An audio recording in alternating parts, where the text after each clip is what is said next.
दोस्तों, आज हम आपको योग वासिष्ठ नामक ग्रंथ के वैराग्य प्रकरण का 9वां सर्ग अहंकार दुराशा वर्णन सुना रहे हैं। हे मुनीश्वर, मनुष्य का सबसे बड़ा शत्रु अहंकार है। संसार में जितने भी दुख प्राप्त होते हैं सब अहंकार से ही उत्पन्न होते हैं। जब तक यह रहता है तब तक दुखों की उत्पत्ति का अभाव कदापि नहीं होता। दान, मान, सम्मान और पुण्य आदि ऐसे जितने भी शुभ कर्म होते हैं तब तक सभी व्यर्थ हैं जब तक कि मनुष्य में अहंकार विद्यमान है। ऐसी अवस्था में चाहे कोई लाख चेष्टा क्यों न करे, स्वप्न में भी परमार्थ की सिद्धि नहीं होती।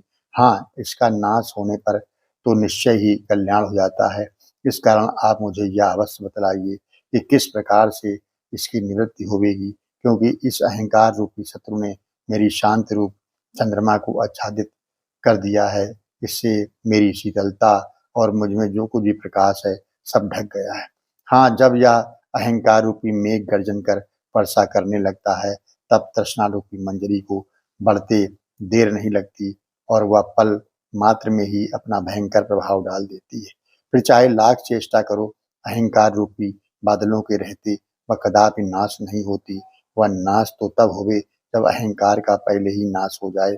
तो बिना विवेक रूपी पवन के चले वह कैसे नाश हो, क्योंकि जब तक दीपक में तेल और बत्ती विद्यमान है तब तक वह अवश्य ही प्रकाश करेगा।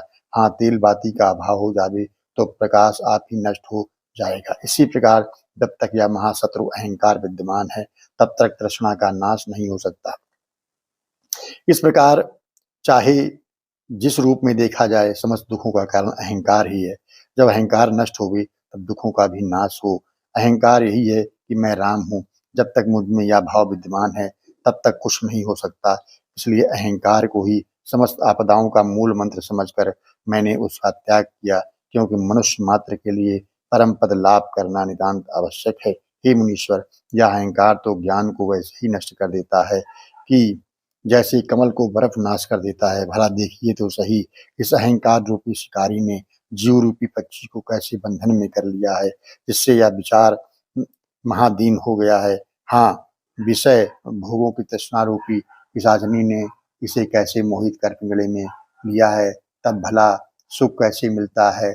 अब तो यह उसके बंधन में पड़ा हुआ नाना प्रकार के संकल्पों विकल्पों से आच्छादित हो अनेक प्रकार का शब्द करता है। उससे हे मुनीश्वर, आप मुझे वही युक्ति बतलाइए कि जिससे यह इस अहंकार रूपी दुष्ट से मुक्ति मिले। अब ये अध्याय ही समाप्त हो।